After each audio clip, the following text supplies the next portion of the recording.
Hello and welcome to this week's episodes of The Calling. Follow your spirit all the way in. I'm your host, Homaya. Join me in this journey of self-awareness, soul frequencies, and spiritual revelations. Let's fly.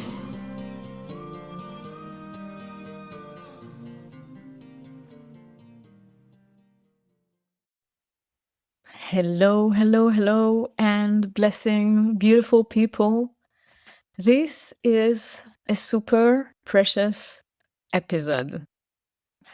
And I can already say it will take your heart and your presence to really take the full download from what I can only imagine that can come in this conversation with a woman that I do not have enough vocabulary to describe who she is.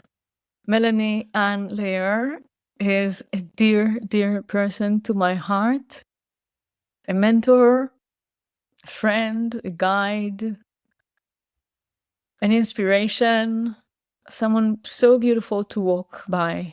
I've met Melanie a few years ago through a recommendation of a friend who told me go and take a little class with her. And since then, Melanie supported me, and actually, if you're listening to me, so probably supported you through me or maybe directly to tap into so much of the vastness of life in the real experience, the real dimension.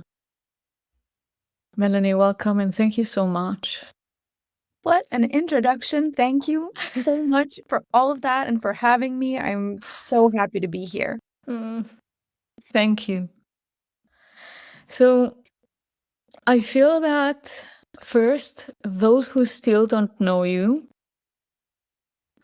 your what I would name awakening story and your entire story and path of life is something that is so inspiring that I highly recommend those who do not know Melanie go and listen to her either other podcast episode, either enter her Instagram. There's so much content there, or tap into her space. It is amazing. Thank you, Homaya. You're so welcome. So I want us to go from the place of awakening into the becoming of the one that you are. The becoming of a woman who leads with so much passion, clarity, dedication, and such a vast vision. Many times we had a conversation. I remember that in our conversation in the channel, you were asking me something about how could it be that there is no differences of age or something like that when I relate to you.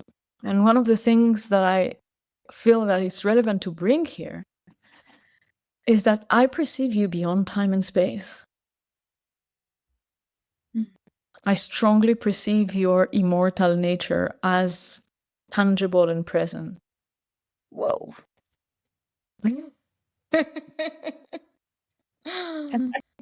I like it a lot. But I'm sure that there's a lot of aspects inside of you that are very, let's say, mortal and human. And still, the way you lead, the way you perform, the way you show up, the level of responsibility, the level of wisdom, and the level of vision far and high that you see, it's of the Most High. Can you feel? This is probably why I accept for you to say things like this, because although I hear what you're saying, I also know that you know my humanity. There is a very beautiful lens in which you see me and experience me that honestly is quite fantastic. And if you only saw me through that lens, we wouldn't have what we have. It's the fact that you also know me for the human and the person that's very real and tangible and human in this whole journey that I'm like, okay, she sees the spectrum of me. Yeah. But what I sense, and if I hope that it's okay that I'm mentioning, what I'm sense is like maybe this fear of a pedestal if I see you in your mightiness. But then I see you in your mightiness and it's not putting you on a pedestal. For me, I'm seeing you in your mightiness and I see the truth. I am not blind by the mightiness that I'm seeing. I'm actually inspired. And I would love so many of the other people around us in the world living in this mightiness instead of being maybe feeling penetrated by that or feeling blind by it or feeling overwhelmed by it. It's not, oh, I see all of that and that make her unhuman. No, I see all of that and let everyone be that human. I love that. But for you, inside of you, to move into that place that in some way, of course, there was an energetic support and energetic blessing to hold so much like that. But there was a lot of self-leadership. And it is something that you speak a lot about. Can you take us a little bit into your inner journey of becoming the new standards, an elevated standard? It's so interesting because before I started Alpha Femme, my biggest intention was to help people. My biggest intention was to be the best life coach that I could be. My biggest intention was to do something meaningful with my life. Like it was very limited to my career and helping people. It was a very human experience. And I remember the feeling when the brand Alpha Femme came through for me. And immediately the thought I had was like, if I am going to lead a company called Alpha Femme, it feels like the frequency of that title is so big. I'm going to have to become somebody more in order to lead that. I can't just be a normal person and have a brand like Alpha Femme. Like that title deserves to be led by somebody that's going to really lead women into this greatness. And if I'm going to be that, I've got to up my game. And so I'm so grateful that title fell into my lap because I feel like the identity shift of Alpha Femme changed my life. I started looking at things through a filter, like what would the owner of Alpha Femme do? What would I expect if I were to find a company called Alpha Femme? What would I expect the leader of that company? How would they experience conflict? How would they experience their relationships? How would they be handling their family? How would they handle money, their business? And put this perspective on my life of like, I want to be an energetic match for the words. And as I lived in alignment to be an energetic match for the words, and I became a representation of this brand, it started becoming a part of who I am. And I reclaimed my name, Melanie Ann Layer, because for the longest time, I took away the middle part of my name and only went by Melanie Layer.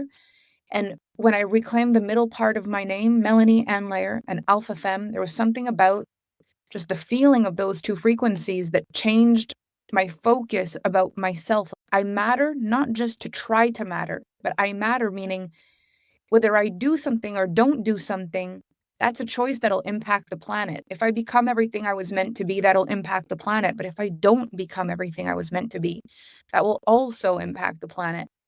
If I rise into the leadership that I'm born to be, that I'm capable of, that will impact the planet. But if I don't do it, that will also impact the planet. If I do my very best and I co-create success with all these people and create generational wealth for my family, if I change things in my world, that'll change the world as I know it. And if I don't do it, that'll also change the world because the possibility of me changing the world is now present. If I don't do it, I also alter the course of the future by not doing it. And so it's as if this big responsibility came into my lap. It was like, I understand the responsibility of becoming. Now that I know that I could, choosing not to is a decision that alters the course of the future for me and for anyone else that this work would have impacted. And so it really lifted my responsibility towards this work. And I think that's really what it is that has taken me to new heights in this, is everything I do, I put it through the lens of this Alpha Femme lens, where it's, if I were to follow a company called Alpha Femme and I'd be looking to that company for money wisdom or entrepreneurial wisdom or leadership wisdom or communication wisdom, I would be expecting a squeaky clean leader that leads the exact same frequency as the brand. And so I've held myself to that standard, and I've been challenged, and I've raised the bar, and I've been challenged, and I've raised the bar, and I've become more than I ever thought I could, because it feels like a for me, for you, for us thing to become the one that I could be. It feels like a disservice to everyone if I don't become. Yeah.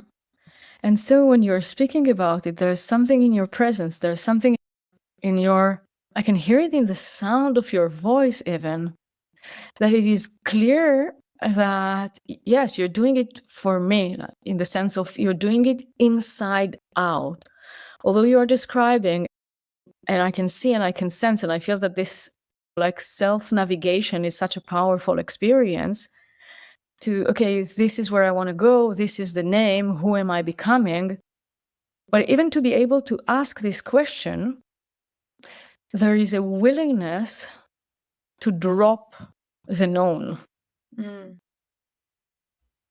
There's a willingness to say, okay, without any judgment, this is the ordinary, this is the common, this is the expected, and I am willing to drop it. You know what's interesting? You just made me realize something as you said that. I never had a thought that I need to stop being who I am or change who I was being. I only had the thought of I had to become that. And I think often people come into my world and they're like, how do I stop being this? And how do I stop being that? And how do I stop doing that? And in the way the question is asked, it often puzzles me because I'm like, that's not how I asked the question. I didn't ask myself, how do I stop being this? It didn't matter. Yeah. I didn't need to stop. I just needed to start being that. And as So I started powerful. prioritizing that, the whole rest just fell away. It's you don't ask yourself, how do I be a teenager? How do I stop being a kid? It's like you just become a teenager. Yeah. So once you are an adult and there is so many opportunities, then the perception of change is moving from here to here. And in your expression, you're speaking about a vibrational shift, like a fruit that is ripe and falling from the tree. It doesn't say, I want to leave the tree. Goodbye, tree. I'm not interested with the rest of the fruits that exist on the tree. Let me fall and become my own forest. It's just so aligned, we can say, and so in you, in that, in the becoming of it. It's softer because you can say, I need to go from here to there, or you can say, I'm going there. Yeah. And in one, you bring in the concept of here, in the other one, you don't need it. I'm going there. In And then one, it you hold feels, on to here, in the other one, you don't. yeah. And it feels, even now in this conversation, it feels, if I'm going there, I see it. It's already alive. I am there. If not, I wouldn't be able even to say there. I am becoming that. And when I say I'm going from here to there, I'm still focused on here, and there is not quite as big of a commitment as here. Why am I saying I'm going from here to there? Because I'm still very much thinking about here, honoring there, here, experiencing here. But when I just say I'm going there, there is already what I'm connected to. There is already what I'm in motion for. There is where all my attention is. I don't even have attention on here. It's not even part of the sentence. Yeah, it's so powerful. It's just we recorded today some episodes, and one of the episodes that we recorded, I expressed something like there's a difference between you moving in time or you and time is moving through you. So your here is already here. It's already Alpha Femme. It's already Alpha Femme. It's just becoming and becoming and becoming through you surrendering to this, what I would name the higher self, the higher self, the God self, the full expression of the range of what is possible. That's beautiful. And I know that on the way, I know because for some I've witnessed, and I'm sure that there were some that I haven't witnessed, where probably many. I mean, like even picking up Alpha Femme, which is, I'm sure, just triggering half of the people who hear that and putting a question on their heart or head, wherever it's active. Even picking that, how did you lead yourself through being so devoted and loyal and committed to what you see? There's noises, there's judgment, there's lack of understanding, lack of education. There's like all of the range can happen. It's like it doesn't matter. Like it doesn't matter what anybody else understands about it. It's who I know I become when I'm in alignment with the frequency of it. And it's how I know other women become when they're in the frequency of it. I've seen who women are in the misunderstanding of the frequency of it. That's their own journey. But who women are in the understanding of the frequency of it, woo, the changes I've seen is out of this world. Like, for me, this is so interesting because the concept of alpha actually came through 2 years before Alpha Femme hit me. My grandfather had just passed away quite suddenly, and I was in California with 2 clients, and Kevin drove from Montana to California through the night to come and be with me. I was very close to my granddad, like very, very, very close.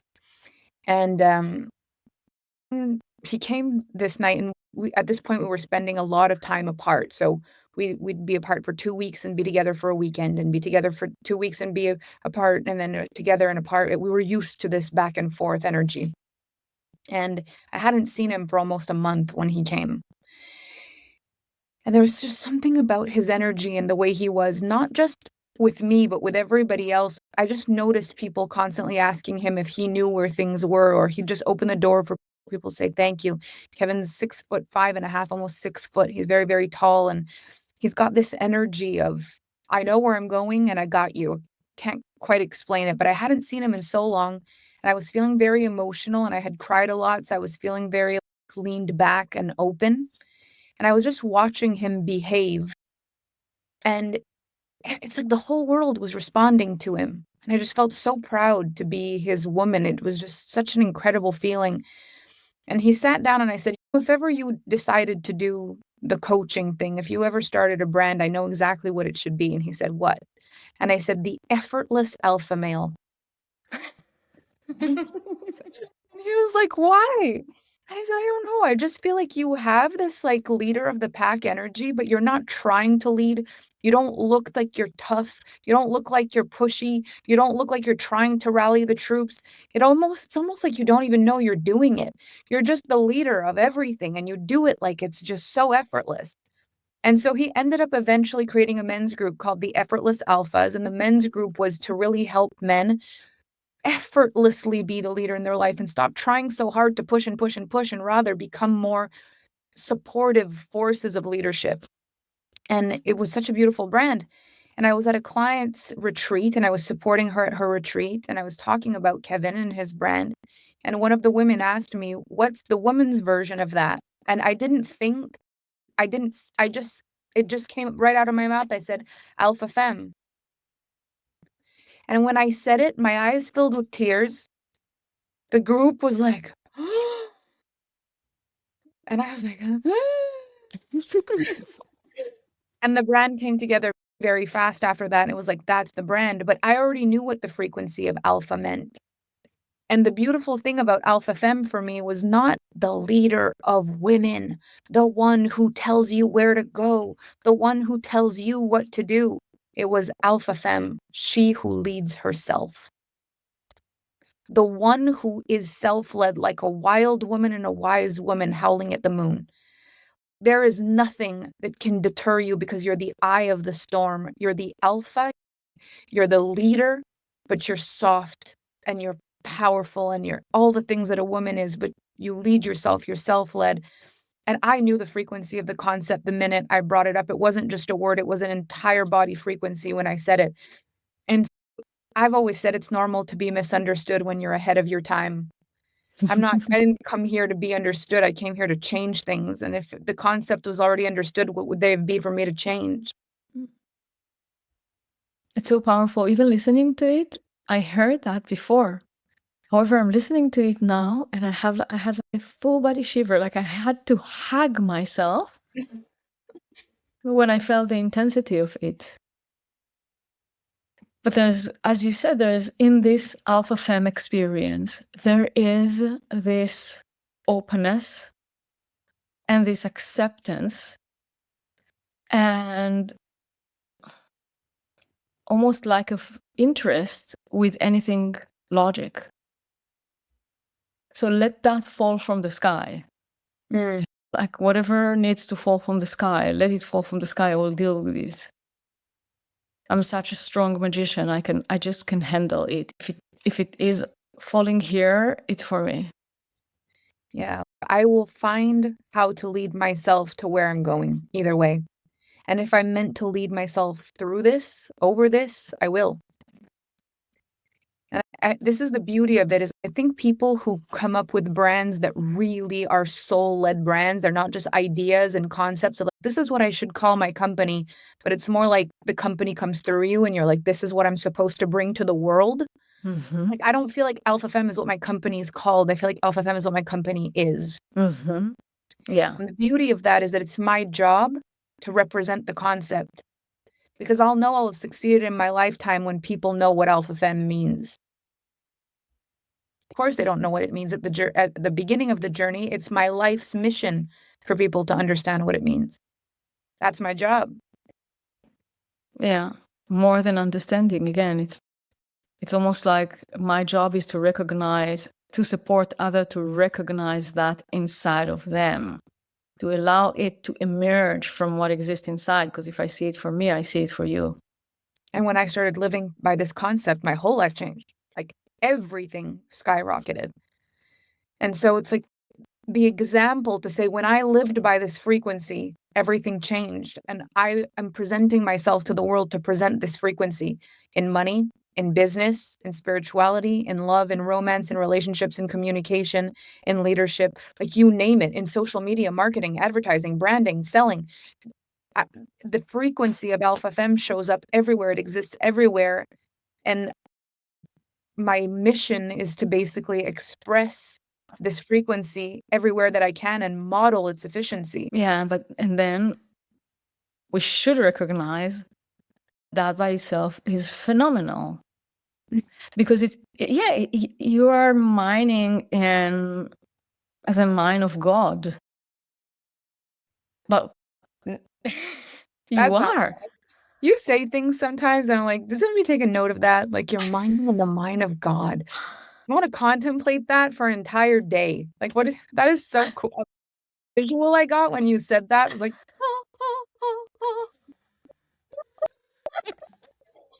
what do I find when I'm mining in the mine of God? Like you found yourself. You are finding yourself in every single moment in the next level and the next level and higher standards and higher standards. If we go back to where the conversation started, where you mentioned that I've seen you in Valley and Heights and like all of it.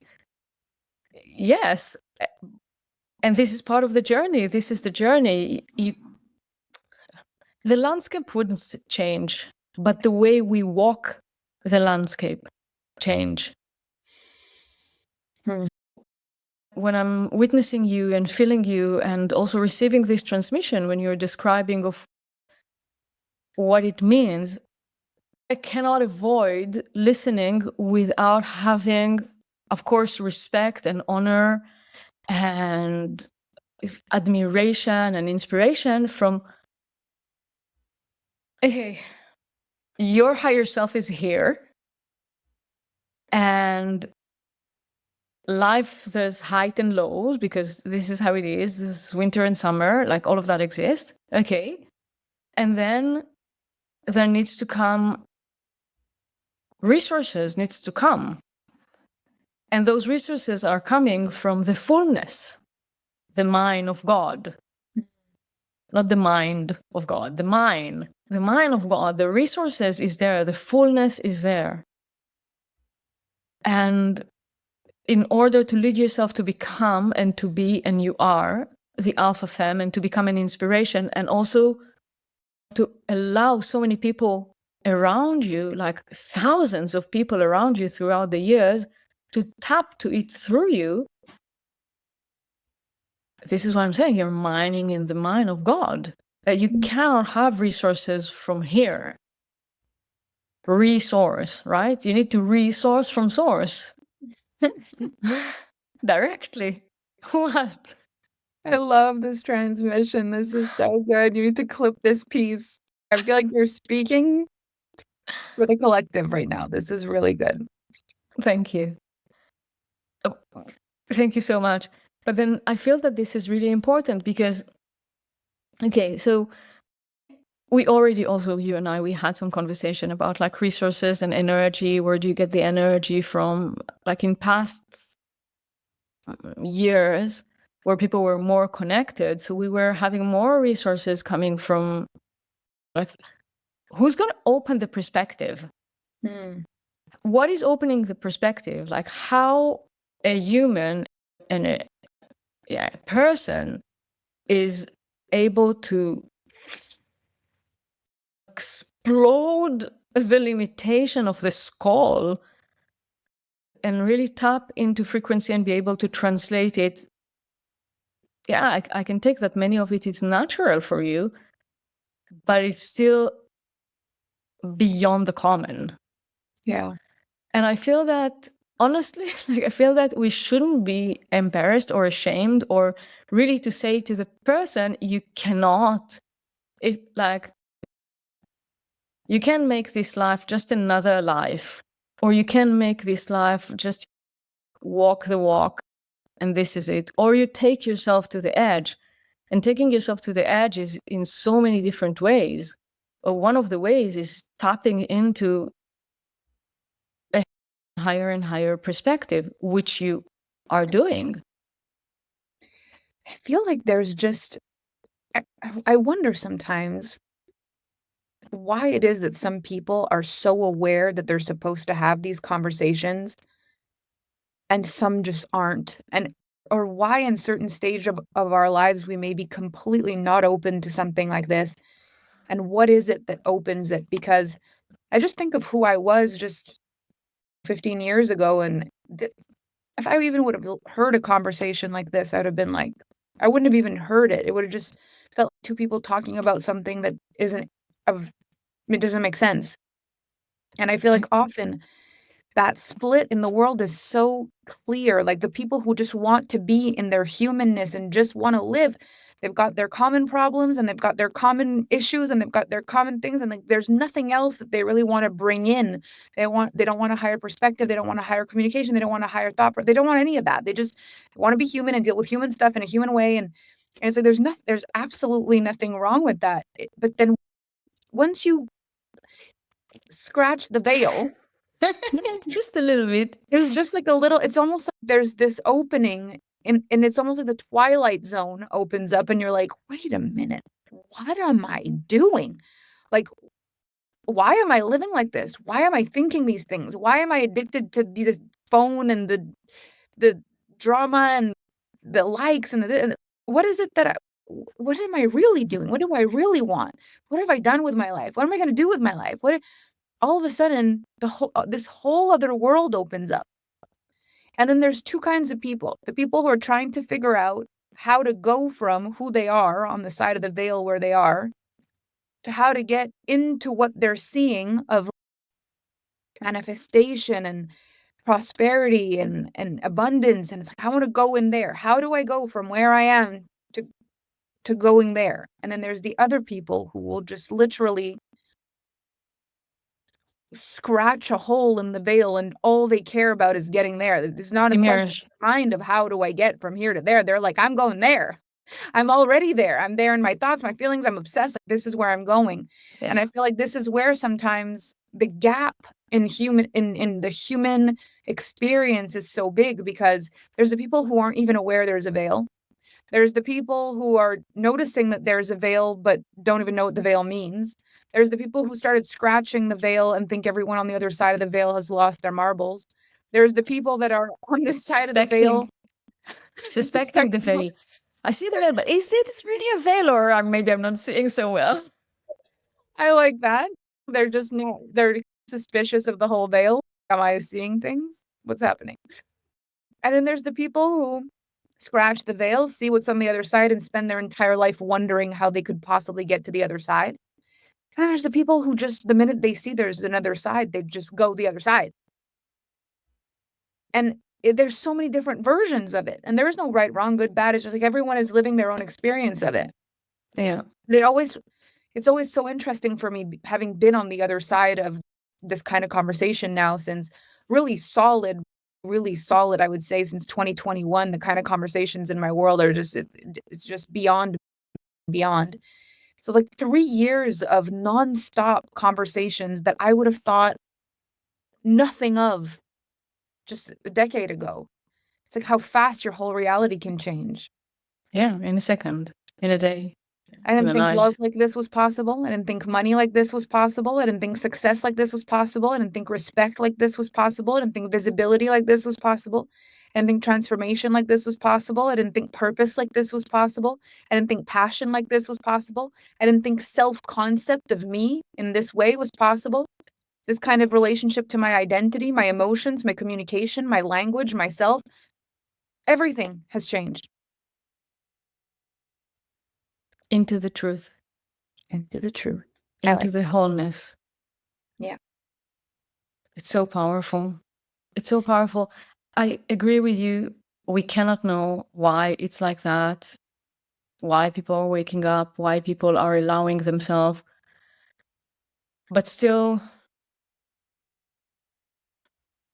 even in the Alpha Femme, as you describe it, and in other methods or presence or leaders and so on,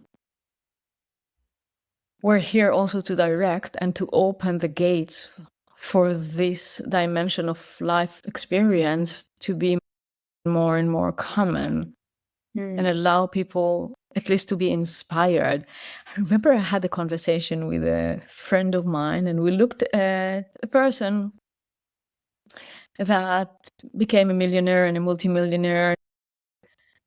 And she looked at her and she said something like, "But who is she? What she's thinking of herself?" And I looked at her and I said, "Look how amazing she is. She cracked the code.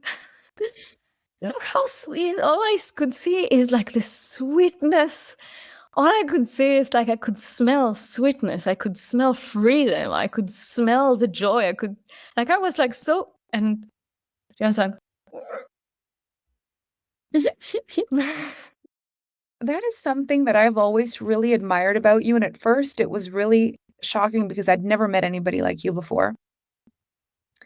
A person who can see the good in other people without the initial reaction to try to hope there's something wrong. People, they'll see an amazing person and they'll look immediately for what's wrong that makes up for the greatness, whereas you just look at the greatness. And it's such an incredible thing because I'm used to people looking at me and looking for the thing that's wrong. It's just a normal thing people do. They're like, yeah, but oh God, the thing she does with it, the thing she says, the way she did, like whatever it is about me, they'll say, yeah, she's this. Look at the dumb glasses. Look at the way the stupid baby goddess or the finger monkey boy can't handle the voices. She's so annoying. I can't have, yeah, but it's easy for her. She's got, oh yeah, but whereas for you, from the moment I met you, it was like, this is what's beautiful about you. This is what's extraordinary about you, with no but. You just wanted to inform me of what was great about me. I was waiting for the other shoe to drop and it never dropped. And I'm like, that's why I always told you the wisdom, the wise soul that you are. I'm just so grateful for the planet that you exist because I feel like you have codes for the whole world to calibrate to. That is the kind of holy wisdom that I wish was more present in today's society because everyone wants to become something. Everyone wants to become someone that they're so proud of. And it's such a duality to realize that once you become when you're wishing to become something, everyone tells you you deserve it and you'll do it and they believe in you. And once you've done it, they question whether you deserve it or not, whether you're capable or not. And it's such a fast switch. And what's crazy is and this is why I'm so grateful I've been doing this inner work, because I don't know that I would have been able to carry it if I hadn't put down the need for other people's approval. If I would have kept the need for other people's approval through my journey, the minute I would have received everything I'd always asked for, I would have put it down. Because the thing that would have given me their approval would have been to fail. Because that's where the love would have come in. That's where oh my gosh, we're so sorry this happened to you would have come in. Oh my gosh. And so staying successful was the thing that separated me from the most people, not because you're like, here's what's great about you. But it is such an incredible thing to say. I think when I'm going to be successful, I'll finally get the recognition, or I'll finally get the thing I've always wanted. And somewhere between you wanting it and you having it, something changes where people start looking at you differently and they're like, do you deserve it? Are you good enough? And so to find people that actually value and respect transformation, value and respect what it takes for a person to break free or emancipate or become what they wanted to become without the lens, it's so rare. And it's such an incredible thing. Thank you. You made me so emotional. And at the same time, you made me so happy because there were so many things that you shared. This lack of interest in validation, knowing that there's no external Bible. It's your Bible, you got it. You are the one writing the Bible currently. You're writing the Bible. You won't find it doesn't answer. mean you don't appreciate being seen. It doesn't mean you don't feel so grateful when someone says something kind to you. It doesn't mean it doesn't feel good when someone recognizes you. What it means is you don't drive your entire life just for people to do that. Yes. And also it does not mean that it's not hard when people are changing faces. It is hard. It can be even devastating, but it doesn't mean that it is the end. It's an experience, and that is experience valid as any other experience in order to keep on mining the mine of God. It's just a valid experience, that is experience, and another experience, and I have enough space inside of me to have those experiences and those experiences. I'm not going to judge not myself or the experience. I'm actually interested in the vastness of having it, experiencing it all. And I'm allowing myself to calibrate into this vastness more and more as I walk. I love that. I love that as well. Oh my God. Melanie, I want to, hours. Keep on recording. Who cares? Take care of all the rest of the things that needs to be done. But I do want us to, in this frequency, as we are, and in the space that we have, in this love that we have. So, I came to your world from the world of healing, right? Healing and like deep spirituality and a lineage, and I had a master, and I was like almost, we can say, traditional experience. And you raised yourself in the world of coaching and mentoring, and I find so much similarities. I also find differences, but I do want us to, in this expansion, to look into the future. So it's so interesting for me. The history of healing and self-awareness and how everything evolved, and also to where is it going and where are we going as humanity. And there's so many aspects to look at.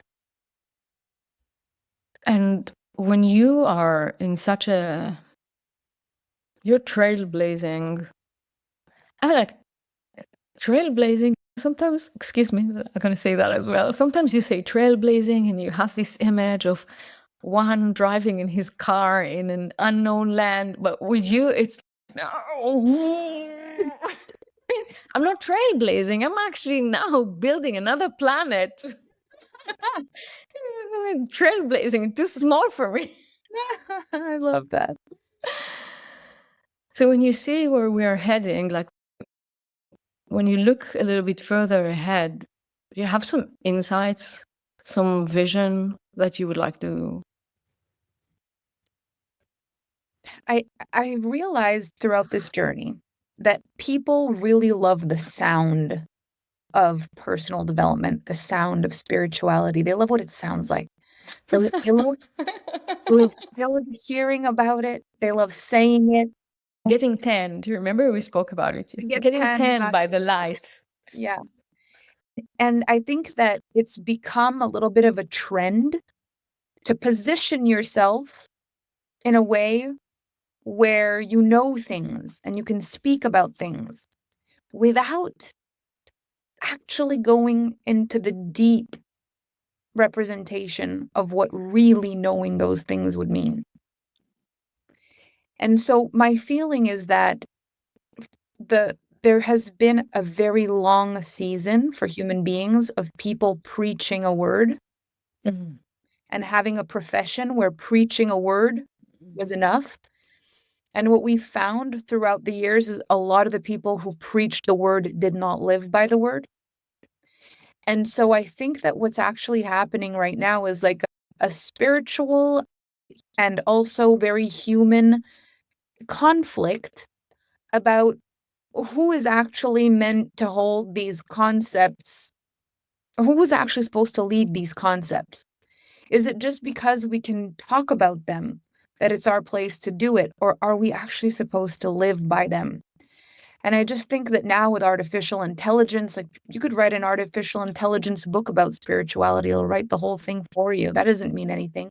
There's There no are no frequency. codes in there, there's no frequency, there's no meaning, there's no life-changing, life-altering frequency that's gonna jump into your soul when you read the book. It's just words. And so I think that there's a lot of work in the coaching and in this spiritual world where it's like you've got to really be honest about whether you're a teacher or a student of this work. And if you're a teacher, you're still a student of this work. But not everyone's ready to teach it because if we don't live by it, it's not time yet. And I've often had people ask me, like, how did you get people to hire you? Or how do you get this many people to listen to you? And, what are you doing when you get all these people? I'm like, I don't get people to do anything. I do what I'm doing and then I talk about it. And the frequency of that is so superior to what most people are actually experiencing when they talk about this stuff that it's shocking when I talk in comparison because it's like, this is not just her speaking. This is this is real. And that is so different and it's so rare. And so people get really offended. What's so special about you? You're not as cool or as pretty or as this or as that. And it's like, I don't need to be. I mean it. Like, that's it. That's enough.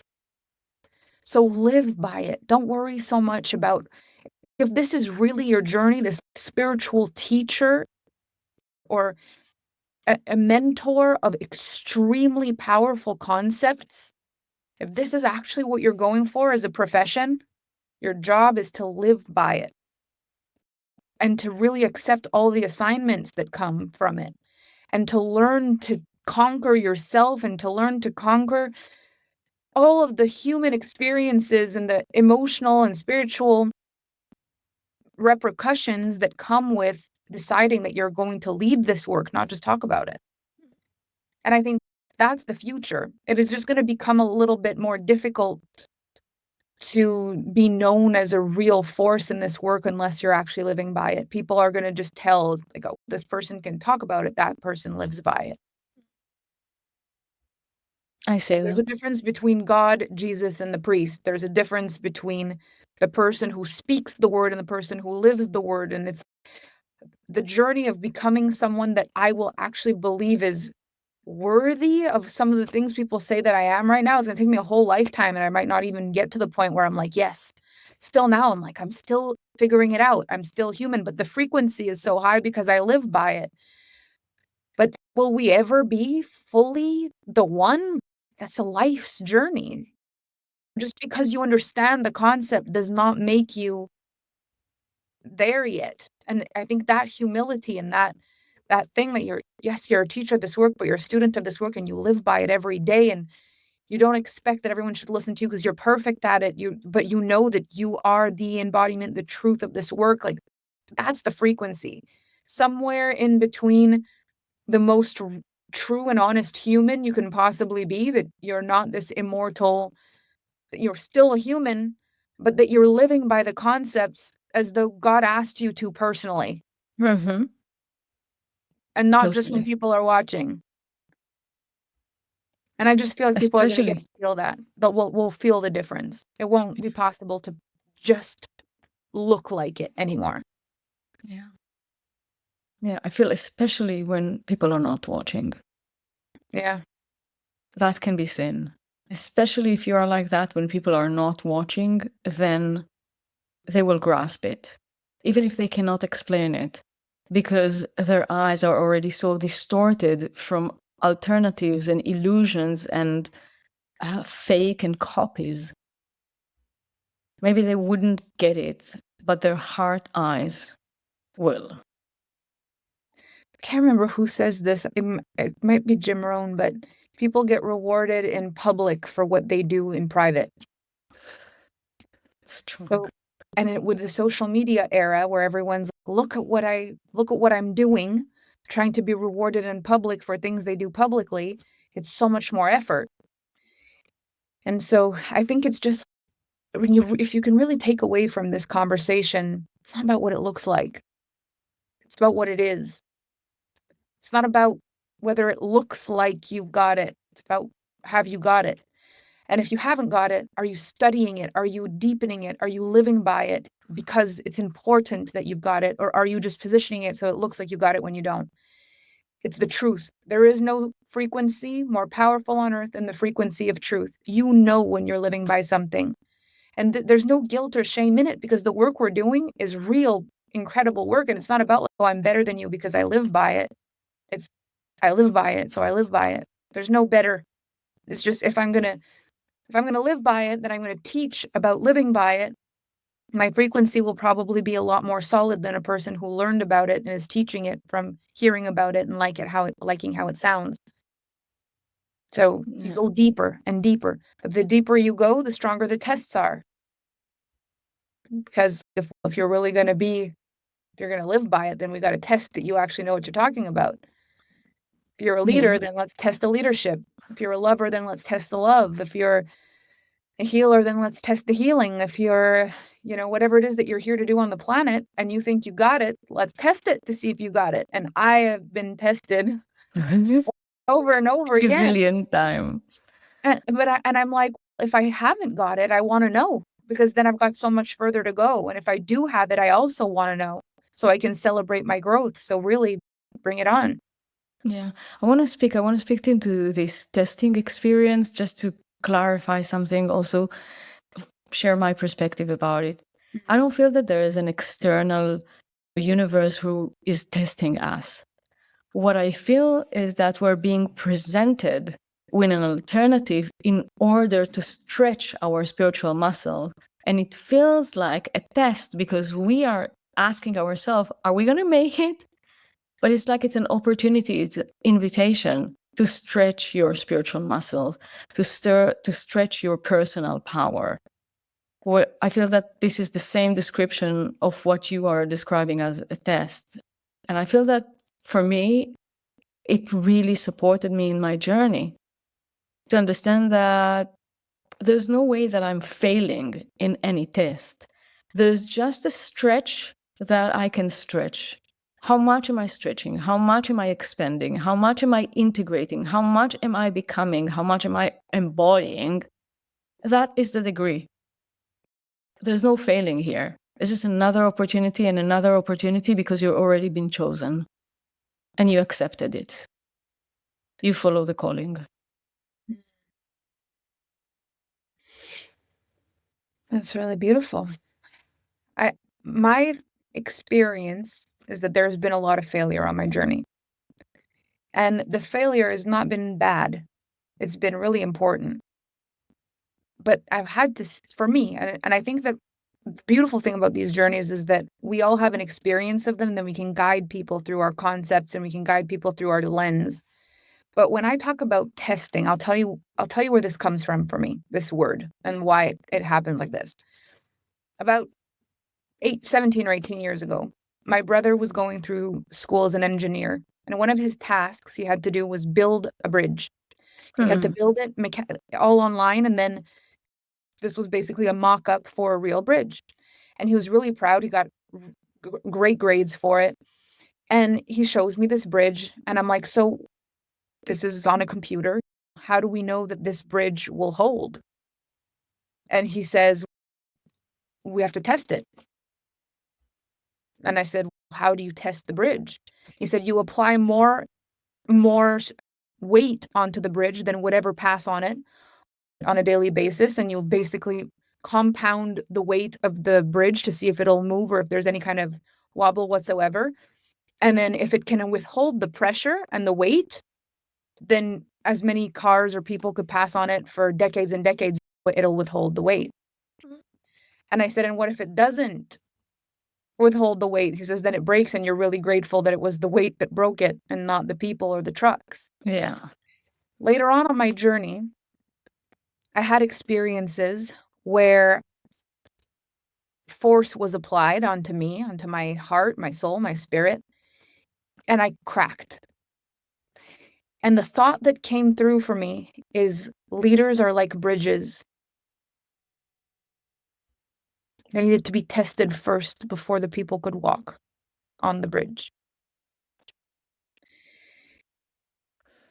And I really contemplated this thought that came through for me. And I remembered what my brother explained to me. And I was like, I want to be the kind of person that creates an emotional, spiritual, mental bridge for people to walk on. I want to create a feeling of empowerment that's strong enough for people to walk on when they're feeling worried and they wouldn't have made the steps themselves. I want to create a feeling of leadership where people are able to be self-led when they would have not made the moves without my presence. I want to create that. But what if I'm not strong enough to hold that? What if enough pressure from the outside, enough judgment from the outside, enough financial pressure from the outside applied onto me made me quit? Then am I actually doing a service to the world by declaring myself as the bridge? If there was too much pressure on me, I would break. So, before I get the big thing that I say I'm ready for, you've got to apply pressure to see if I can hold it. And in the recent years, every time the pressure has come and I felt it, I also felt I haven't shaken. And now I know I'm ready because it's like the pressure is on, but I'm not breaking. The pressure is on and I withstand it. Leaders are bridges and bridges are tested before people walk on the bridge. And now I know I can hold people and I can hold pressure and I can hold projections and I can hold pain and I can hold all kinds of things. And that's really what's required from a strong leader in this particular way that I lead and in this particular way that I am and the topics I talk about and the way I present myself, my brand, all of it. Like these were my quote unquote tests. So is it possible that for you with your presence, your stance, your way, that it is more of an invitation and a stretch? Yes, I absolutely see that. And I think that depending, some people might listen to this and hear you and say, that's more what I've had, stretches, an invitation to stretch. And other people might listen to me and say, oh my gosh, that's exactly what happened to me. The pressure was applied and I found out I needed to grow some more because I did break and it wasn't time for me to carry people on my bridge. It wasn't time. But now I feel stronger and now I feel it. And that's exactly what happened to me. And so I feel like different people have different experiences and they can be explained in different ways. But for me, this has been one of the most powerful ways for me to hold the pressure when it comes. This is a muscle test. This is a bridge test. And if I can handle this, then I can handle all the foot traffic. And I've been praying for the foot traffic. I want to help people. I want to serve people. I want to lead people. A lot of people are supposed to be able to walk on this bridge, and not all of them are going to be happy when they walk on it. Some people will project things. Some people will do not nice things while they walk on this bridge. If I can't handle it, I need to know before I invite the masses to walk on this bridge. Yeah. I need to share with you like a type of a cosmic moment that I had while you were sharing. And I don't know if you have seen that I had the tears coming. So, of course, we thanks God we had so many conversations. But this is the second public conversation. And there was another so-called public conversation that we had, so in the presence of other people. And the one common thing with all of those conversations is that we arrive to the conversation, leaders are bridges and bridges are tested. It's the third time that I'm sitting with you and I'm hearing that. Whoa. So I'm listening to you and to God, and I'm saying to myself, what is it that it is the third time in the channel, in AFE Next, and now here, that I arrived to this conversation with Melanie? And I hear inside of me, because you already passed the test. And then as I'm hearing that, you are speaking and you said, so the pressure was, and I know that I can handle it. Almost like you're sharing with me that you already passed the test. Like a second before, it was like I heard God saying, you already passed the test. Whoa, this is huge. 3 conversations, the same sentence and the same topic coming again. It was meant to be for sure then. Yeah.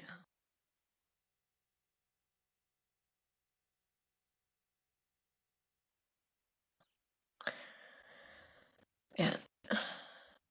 Thank you. It's an honor, as always. And thank you for everyone who witnessed that.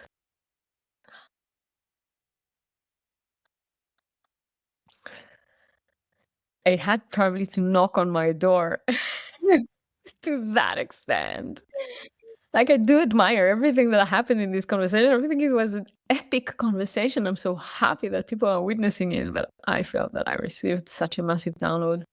And that Good. takes me, as we're coming to completion, it takes me also, when you choose a mentor and you choose a teacher and you really want to learn from them, you come with an open heart. Come to get it. Just come to get it.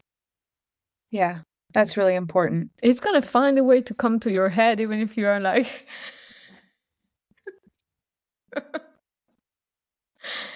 It'll find you. Melanie Ann Layer, you're gorgeous. You're divine. Gorgeous and divine. Also, I think that we are a beautiful match. Thank you so much. Such a beautiful conversation, every conversation that I have with you. Thank you. I'm so happy that we could allow people to feel the dynamic, to hear your teaching, to hear your wisdom, to get your frequency, to get your guidance, to be inspired. And I'm very grateful for your presence in my life. Thank you, Homaya. It means so much to me.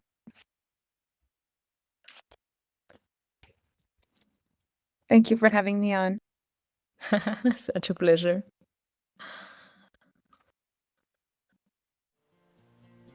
Thank you for listening and being part of this great conversation. You will find all the relevant links in the show notes, as well as a link to a meditation for you to feel more connected to your spirit and aligned with your soul contract. Please, if this episode touched you, leave a review, like and subscribe. Feel comfortable to share it with your friends, family and colleagues, because everyone has a calling.